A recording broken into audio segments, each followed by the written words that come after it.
Les sanctions soient, qu'il en soit ainsi. Combien en ont-ils déjà imposé ces derniers temps? Mais ils en sont venus jusqu'au vol pur et simple de ce à quoi eux-mêmes nous avaient toujours poussés. Prenons les réserves d'or et de devises de la Russie, de la Biélorussie et peut-être d'autres encore. Ils nous ont toujours incités à les conserver où? Pas chez nous, car, disait-il, si les réserves restent dans le pays, elles ne sont pas de vraies réserves. Il faut les placer à l'étranger, dans des banques de premier ordre, dans un état respectable. Nous les y avons déposés, et ensuite, ils en sont arrivés au point de s'approprier sans scrupule cet argent, comme s'il leur appartenait, et de l'utiliser à leur guise. Et maintenant, ils font mine de jouer une petite comédie. Ah, la Belgique hésite, les États-Unis tergiversent, et si nous confisquions ces réserves, tout le droit international russe s'effondrerait. Mais voyons, ce droit s'est déjà effondré depuis longtemps. Ce ne sont que des jeux destinés à endormir les esprits, les nôtres, mais aussi ceux du monde entier.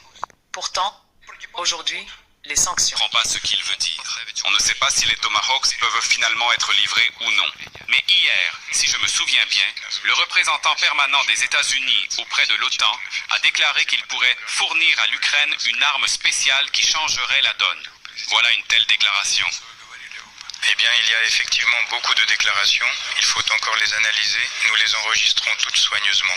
La question des Tomahawks nous préoccupe énormément. Le président en a déjà parlé à Poutine. Vous venez de parler du président des États-Unis.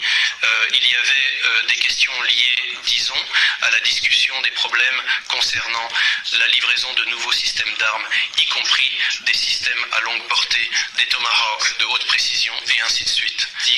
J'ai déjà dit que cela conduira à la destruction de nos relations, du moins des tendances positives qui commençaient à se dessiner dans ces relations. Donc les choses vont évoluer. Écoute, Trump, on ne comprend pas ce qu'il veut dire. On ne sait pas si les Tomahawks peuvent finalement être livrés ou non. Mais hier, si je me souviens bien, le représentant permanent des États-Unis auprès de l'OTAN a déclaré qu'il pourrait fournir à l'Ukraine une arme spéciale qui changerait la donne. Voilà une telle déclaration. Eh bien, il y a effectivement beaucoup de déclarations. Il faut encore les analyser. Nous les enregistrons toutes soigneusement. La question des Tomahawks nous préoccupe énormément. Le président en a déjà parlé à Poutine. Vous venez de parler du président des États-Unis. Il y avait des questions liées, disons, à la discussion des problèmes concernant la livraison de nouveaux systèmes d'armes, y compris des systèmes à longue portée, des Tomahawks de haute précision, et ainsi de suite.